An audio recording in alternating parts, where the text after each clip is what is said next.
Buenas noches, amigas y amigos televidentes. Ya está en el aire su programa Hablan los Educadores, programa de noticias, de comentarios. Si usted quiere saber lo que está pasando en el sistema educativo preuniversitario, sintonice todos los días, de lunes a viernes, de 7 a 8 de la noche, Hablan los Educadores por el Canal del Sol en su nueva visión.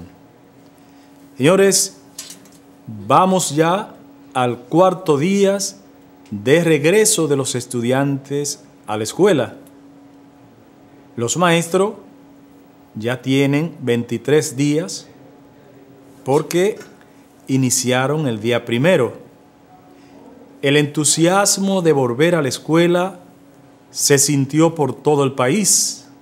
Sin embargo, en algunas comunidades, las condiciones de las escuelas impidieron ese regreso, esa alegría de los niños, de los jóvenes, de volver a su segundo hogar. Los maestros, como todos los años, estaban ahí en las escuelas esperando que el Ministerio de Educación aportara los medios necesarios, los medios materiales y económicos para acompañar la labor del maestro, sus manos, su voz, sus energías, su buena voluntad, su vocación.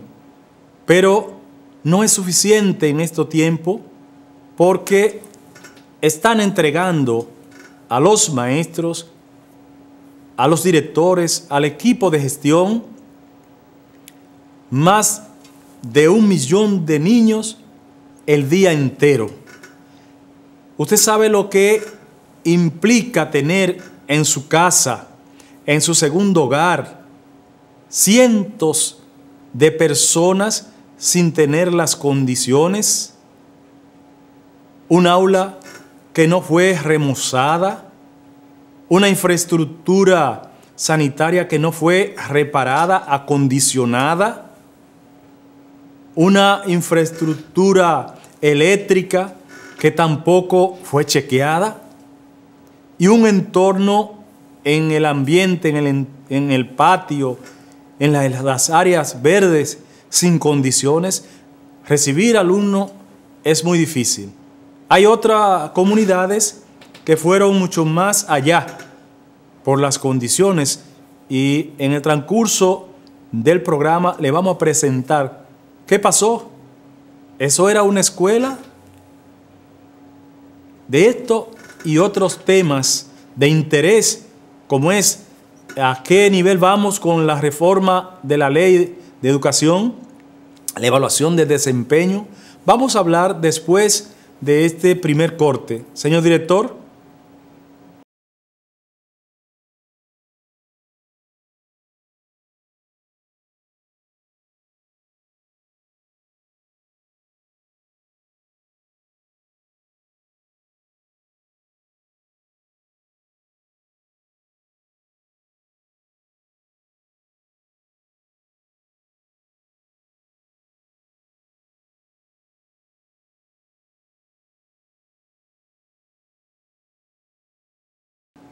Gracias, amigas y amigos televidentes, por continuar ahí en su programa Hablan los Educadores.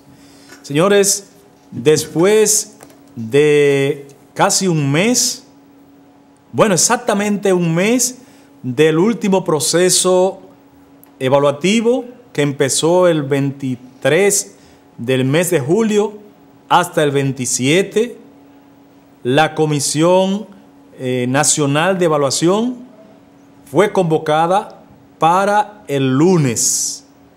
Recuerden que alrededor de 25,000 docentes, más de 2,000 de aulas y los otros de cargos administrativos docentes y maestros que están en funciones no áulicas, esperan la evaluación del desempeño. Este fue uno de los ingredientes que empañaron el inicio de este año escolar. Asimismo, en algunas escuelas, pues no se pudo reparar. Y en otras, como en Jaquimelle, la comunidad desbarató la enramada, la casucha que tenían como escuela. Eso es en Jaquimelle, esperando que llegara ahí la revolución educativa.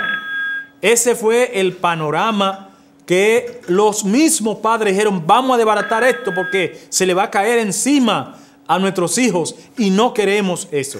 Y no hay justificación en el Ministerio de Educación que a 6 años de el 4% de una inversión en educación como nunca vista, del anuncio de construir 29,000 aulas, tengamos este panorama en el 2018, cuando estamos hablando de república digital. Pero ¿dónde es que van a conectar la energía? ¿Será por Wi-Fi que va a llegar la energía? Pero esto es en Galván. ¿Cómo está el abandono de construcciones del Estado? Como si no le doliera el dinero del pueblo, el del sacrificio del pueblo. Abandonar una construcción como esta es perder, porque el material se daña, la construcción pierde. Y hay mucho, entonces se convierten en vicios de construcción, porque cuando vuelven a construir ya hay que desbaratar. Entonces no pueden ser. Mira, ahí están los maestros. Los maestros están esperando que haya condiciones, esperando la escuela, pero los estudiantes no pueden llegar. Los maestros tienen que ir para demostrar que están, aunque sea firmar ahí con carbón en las paredes. Eso es en Galván, el sur. Jaquimelle en el sur. Pero ¿será que el Ministerio de Educación está maltratando, discriminando, incentivando la desigualdad en el sur? Se fue para el este a inaugurar donde allí todas las escuelas están en jornada extendida, y aquí en Jaquimelle y en Galván están en jornada perdida, porque se perdió el día de clase mientras el ministro se llevó los aplausos en el este. Vamos a hacer un uso racional de los recursos del 4%. Ministro, atienda a la gente de Jaquimelle. Ministro, atienda a la gente de Galván. Ministro, atienda el comedor de las Américas. Ministro, atienda la escuela de ahí de la Caoba, la Adela. Ministro, atienda las construcciones en Jarabacoa. Están los maestros movilizándose porque hace años que están pidiendo al ministerio que vaya a reparar las escuelas. Entonces no es posible crear condiciones como esta en un momento en que no hay justificación económica para resolver los problemas de la escuela. En otras comunidades están al grito porque no le llegó la pintura, porque no le llegó para comprar papel de baño, porque no le llegó para comprar el agua, porque no le llegó para acondicionar. Yo fui a una escuela que me dice: bueno, por aquí lo que falta es el carburador de la maquinita de cortar la hierba. Cosa sencilla que los directores la resuelven con los recursos que le llegan. Hay que decirle la verdad a este pueblo de que se está hablando por la televisión de revolución educativa y están dejando en la mano a los pobres gestores, al equipo de gestión, la responsabilidad. Cuando se va a colocar una escuela en jornada extendida, hay que ver si hay espacio para albergar a los estudiantes de la otra tanda. Ahí están los padres en Jerusalén quejándose de que es muy buena la jornada extendida, pero sus hijos no tienen dónde ir. Ahí en las 5 casitas de Mano Guayabo repartieron los niños, los jóvenes, para todas las escuelas, kilómetros, porque no le pagaban al dueño del local. 2 años sin pagarle. ¿Qué hizo el dueño? Cerró las 5 casitas. Entonces no podemos empañar un año escolar con situaciones que son previsibles. Vamos a ver qué nos dicen nuestros amigos televidentes. Buenas noches. Buenas noches. Buenas noches, sí. Doctor Elías Hernández Checonao. Elías, sí, adelante. Gracias. Mirando los comentarios del programa, y este hombre, Navarro, lo que está es en política. Él lo que le interesa son las pantallas para su auge político, haciendo su engranaje, su zapata política con la gente de su entorno, sus adeptos, para él tener más fuerza para su campaña. En eso que él no está en resolver los problemas de educación, es lo que está en maltratar a los maestros. Un maestro quema un concurso y él no lo nombra, lo quiere poner como por contrata, en contradicción con él mismo. Sí, violando las leyes. Los maestros que están en educación, que ya eso yo pensaba que no se iba a ver, maestros que están estudiando educación, que no han terminado, y lo nombra por contrata. Entonces, ¿por qué? Porque a él le interesa tener a su alrededor un entorno, como hizo con los técnicos distritales, con los directores distritales, un engranaje político para él moverse políticamente. No le interesa resolver eso. Está nombrando maestro al 2 por 1 y al 3 por 1, tomando el salario de un maestro normal para repartirlo en 3 o 4 maestros. Porque lo que le interesa es economizar el dinero del 4% para tener recursos, para él aplicarlo, mal usarlo en su política. Sí, bueno, ahí está su llamado, que hay que usar los recursos, hay que nombrar a todos los maestros de registro de elegible. Eso es lo que dice el concurso. En Moca, ¿qué tenemos? Cientos de maestros esperando que lo nombren. Tenemos maestros que se están yendo de la escuela porque estaban en jornada extendida y solamente le están pagando una tanda. Eso hay que resolverlo y que lo sepa el ministro de Educación y las autoridades. Si el día 5 del mes de septiembre no hay una salida a la evaluación, que sepa que los maestros van para la calle, que sepa que los maestros se van a movilizar, y no es como dijo el presidente Eduardo, dije que no va a haber huelga. Va a haber huelga si hay problema. Un sindicato no puede renunciar a la huelga, no puede garantizarle a un ministro indolente que no hay huelga. Le estamos diciendo, ministro, no tenemos papel para atender a 1.200.000 niños en jornada extendida. Ministro, la escuela no tiene agua. Y los niños necesitan tomar agua 3 o 4 veces en 8 horas de servicios.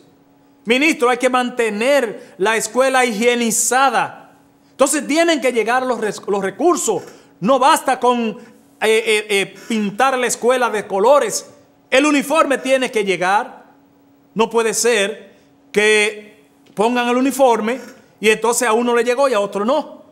Los libros tienen que llegar. El registro tiene que llegar. No podemos otra vez, por tercer año, repetir la misma historia de que el registro llegó tarde.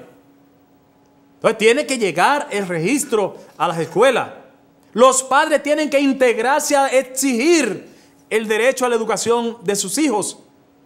Los maestros tienen que articular con los padres, porque esta lucha no es de los maestros solamente. Esta lucha es de todos. Y ayer fuimos al Consejo Económico y Social. Maestros, atiendan bien. Algunos se preguntan, ¿y en qué va la reforma de Navarro? La que quiere Navarro. Ojalá nunca se reforme la ley 6697, porque lo que quieren es quitarle reivindicaciones y espacio a la ADP. Cuando fuimos al Consejo Económico y Social, yo fui, porque a ese escenario tenemos que estar ahí. El Consejo Económico y Social, para que lo entiendan bien nuestros amigos televidentes y los maestros, el sector empresarial tiene 26 miembros en ese consejo. Y se presentan como un solo sector, pero tienen 26 voces que intervienen en la discusión. El sector sindical tiene 10 y el sector social tiene 7. Oigan bien, cada uno en ese organismo, Consejo Económico y Social, CES, tiene derecho a veto. Por eso no se impusieron, porque con 26 voces contra 10 y 6 del sector social, fácilmente el sector empresarial puede imponer. Y nos paramos allí.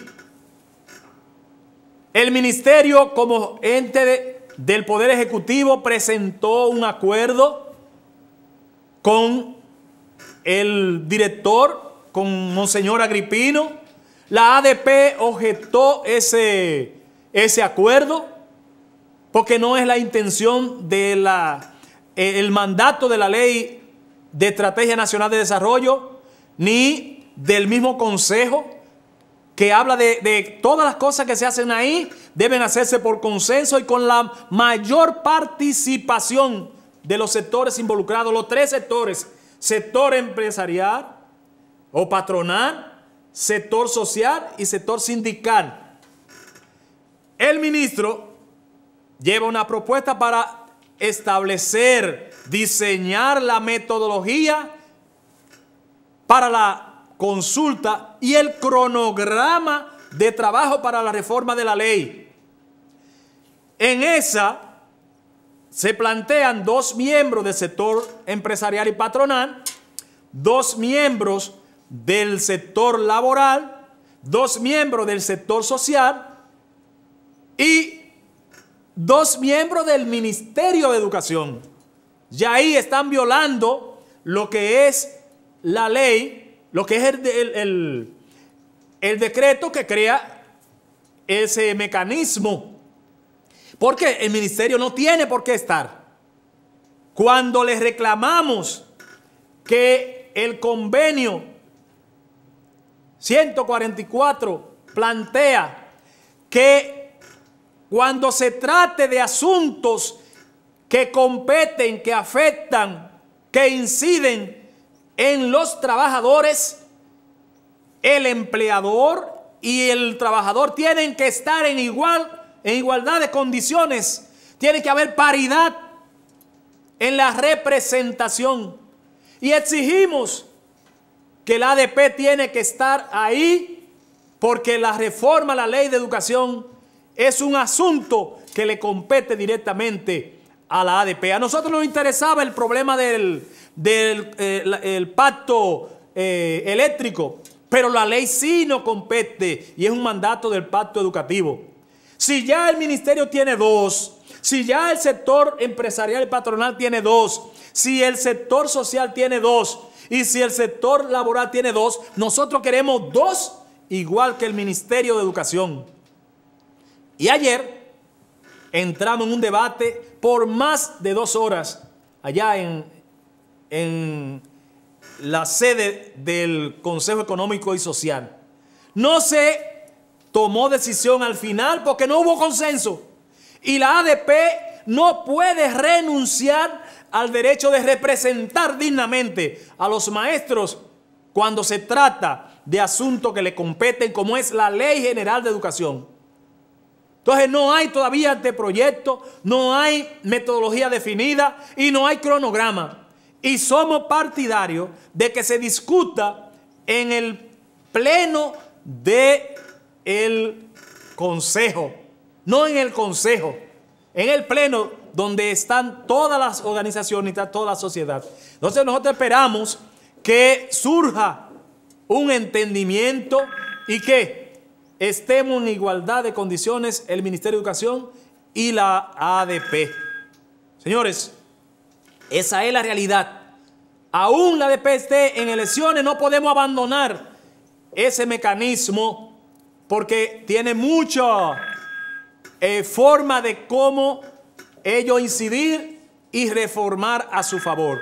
Y los maestros que entiendan que no están buscando reformar para ampliarle las reivindicaciones, porque si en definir algo elemental como es la metodología y el cronograma de consulta de la ley, se le está regateando a la ADP su participación, que no será cuando se trate de lo que son los artículos que tienen que ver con la carrera docente y con las políticas salarial y el estatuto de docente. Imagínense, si usted no está observando, si no está viendo lo que se está haciendo, pues las calles serán el escenario y nosotros tenemos que actuar en la calle y en la mesa del diálogo. Si en la mesa de diálogo nos ponemos de acuerdo, entonces no habrá necesidad. Y por eso lo estamos diciendo a esos sectores que ven este programa, que nosotros estaremos ahí defendiendo la conquista previsionales que tenemos en la ley. Buenas noches. Buenas noches. Buenas noches. Bueno, se fue. Buenas noches. Sí, disculpa Tomás que hable de nuevo, habla Elías. Elías, bueno, sí. La inquietud mía está en el sentido de que escuché a Eduardo hablar de que habrá movilizaciones para que haya algo para los jubilados, para nosotros los jubilados. Pero él no sé. Tiene que ser de verdad, no puede ser de anuncio. No sé si se van a reunir o algo. Es que, óigame, el presidente de la ADP es miembro del INAVIMA, del Consejo de INAVIMA. Oye, Que use ese escenario para demandar en el escenario, que juegue su rol. No puede estar hablando de afuera. claro. Ahí hay 2 miembros del Comité Ejecutivo de la ADP en el Consejo de INAVIMA. Entonces, lo que tiene que hacer, por eso es que hemos dicho que la ADP tiene que jugar su rol. No puede abandonar los escenarios para hablar desde afuera, cuando puede hablar desde dentro. Cuando la ley le permite que llame a Yuri, que llame al ministro, a que convoque el organismo y que se defina si va a haber aumento o no para los jubilados y pensionados. Pero no podemos seguir desde afuera voceando cuando podemos tocar la puerta, abrir la puerta y ser ente de primera en la discusión. Claro. Entonces esa es la situación. El Comité Ejecutivo Nacional, pues también, pues, de que pondrán un granito de oreja para que se muevan las teclas, a ver si esa gente hacen algo. Sí, es que el INAVIMA tiene un consejo y la ADP es parte de ese consejo. También. Entonces, si es parte de ese consejo, bueno, vaya al consejo, discuta, como lo hemos hecho con el seguro médico para maestros. Hemos estado mejorándolo y atacando cuando hay que atacar. Pero hemos estado en eso. Entonces, así mismo hay que estar en el INAVIMA. Buenas noches. Buenas noches. Sí, adelante, ¿dónde nos habla? Areli Hernández. Areli Hernández de Adomapeju. Así mismo. Adelante, Arelis. Oye, Tomás, felicitarte por todas las acciones que estás tomando, que son muy buenas. Sí, gracias. Y decirle a nuestros compañeros, colegas, jubilados y pensionados, Sí, que a Adomapeju, este martes 21, sí. depositamos un documento en el INAVIMA, donde le exigimos, tanto a don Yuri como al Consejo de Directores de INAVIMA, que nos den respuesta sobre la ley que dice que deben indexar nuestros La 451-08. la misma, que debe hacerlo cada 3 años, que los jubilados ya estamos cansados de esperar y queremos respuesta. Entregamos esa comunicación el martes 21, le vamos a dar un plazo de 15 días para que nos respondan. Además, respuesta también a los compañeros que salieron en los últimos decretos sobre el plan de retiro. De luego que sí. Eso es por ley, nosotros no tenemos que... El INAVIMA tiene que hablar, porque para eso hable, dígase cuándo va a ser, si no puede dígaselo, pero tiene que hablar. ¿Cuál es el inconveniente si tiene los recursos? Exactamente, si los recursos están, y es una ley, Tomás, porque no hay que ir para ningún lado, es una ley que no se... Pero es un aporte tanto del maestro como del ministerio, no es una dádiva. Exactamente. Simplemente entregarle, si hay que revisar, se revisa, pero entreguen lo que hay. Exactamente. Y después usted le da un retroactivo, un completivo. Tomás, que tenemos buena memoria. El año pasado, en octubre, don Yuri ahí mismo, en Hablando de los Educadores, prometió que se iba a hacer la indexación de octubre a diciembre. Sí. Y que en enero iba a tener una respuesta. Y todavía no le ha dicho al maestro jubilado y pensionado cuál es la respuesta. Tiene que dárselo. Nuestros colegas jubilados y pensionados, que Adomapeju, la Asociación de Maestros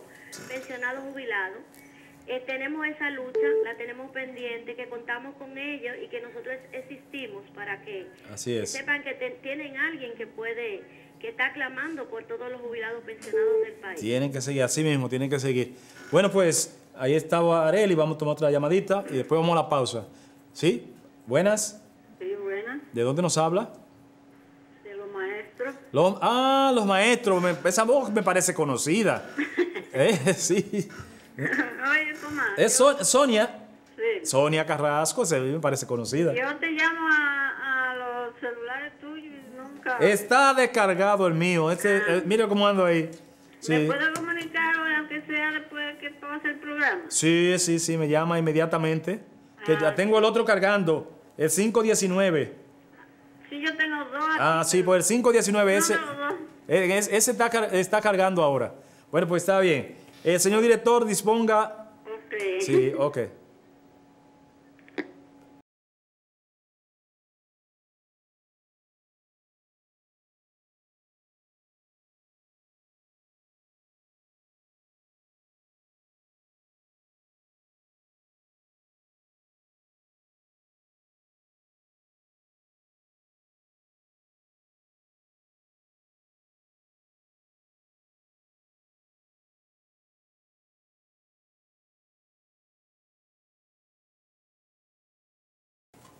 Gracias, amigas y amigos televidentes, por continuar ahí en su programa Hablan los Educadores. Pues el Partido de los Trabajadores Dominicanos en esta tarde, hoy a las 6, está desarrollando, tiene que estar ya concluyendo, su 9º congreso. Está dando apertura a un congreso proceso con el lema un país mejor es posible, dedicado al profesor Pablo Alfonso Rosario.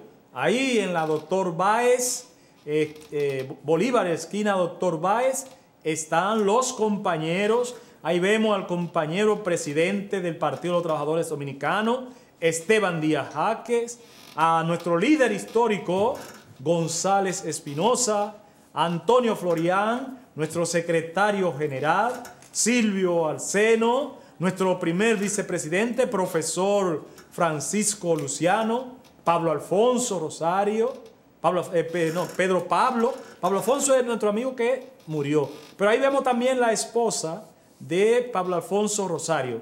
Pues nuestras felicitaciones al Partido de los Trabajadores Dominicanos, que ha sabido celebrar en sus 38 años el Congreso estatutario y de documento cada 4 años. Bueno, pues, pero el día 20 para mí fue de mucha alegría, entusiasmo, llegar a la escuela Bélgica Adela Mirabal Reyes, en honor a doña Tata, cuando me encontré con la profesora orientadora vestida de payaso para recibir a los niños. Así es que el ministro tiene que ver, que es lo que nosotros queremos, los maestros, recibir a nuestros alumnos y ese ambiente de regocijo, de alegría, que pueda llevarse a todos los centros educativos. Pero lamentablemente no es así. Pero yo quisiera en este pequeño momento aprovechar para hacerle 2 preguntas a nuestra compañera Glendy Sánchez, que está aquí, o Glendy Cruz, porque los dos son, ¿verdad? Sánchez por el papá y Cruz por la mamá, puede ser así. Entonces, usted profesora en el Liceo Andrés Medrano, ¿cómo estuvo el año por allá? Buenas noches. Nuestro año empezó con muy buenas expectativas. Tuvimos un buen flujo de estudiantes al inicio del año. Gracias le damos a Dios. Nuestro año inició con mucho regocijo y crecimiento para el desarrollo de nuestros niños. ¿Y los uniformes? ¿Llegaron? Bien. Contestando su pregunta, todavía estamos a la espera de los uniformes. Por este medio quiero aprovechar y hacer un llamado al señor ministro de Educación, Andrés Navarro. Nosotros estamos ubicados en una población pobre, donde tenemos madres solteras que todavía no han podido enviar a sus hijos a clase porque no tienen el dinero de comprar los uniformes y están en espera de que el señor ministro Andrés Navarro nos envíe los uniformes. por favor, señor ministro, haga llegar los uniformes. Está bien que usted dijo que lo enviaran con los viejos, pero recuerde que los niños no se quedan del mismo tamaño. Muchos han crecido y los uniformes no les sirven, ni los zapatos tampoco. Yo soy una maestra preocupada por la labor del crecimiento de mi escuela, de mi comunidad, y yo he realizado visitas a madres donde he encontrado situaciones deplorables, lamentable el caso, donde las madres no han enviado a sus hijos porque no tienen los útiles ni los uniformes, en espera de que usted nos haga llegar los uniformes para que en la próxima semana los niños puedan ir, integrarse a clase lo más pronto posible. Bueno, pues ahí está el llamado de la profesora Glendy Cruz, de aquí del distrito 1505 del Liceo Andrés Medrano. Esperamos que el ministerio atienda, y con esta última participación pues cerramos nuestro programa. Hasta mañana en Hablan los Educadores de 7 a 8 de la noche. Muchas gracias y pasen buenas noches.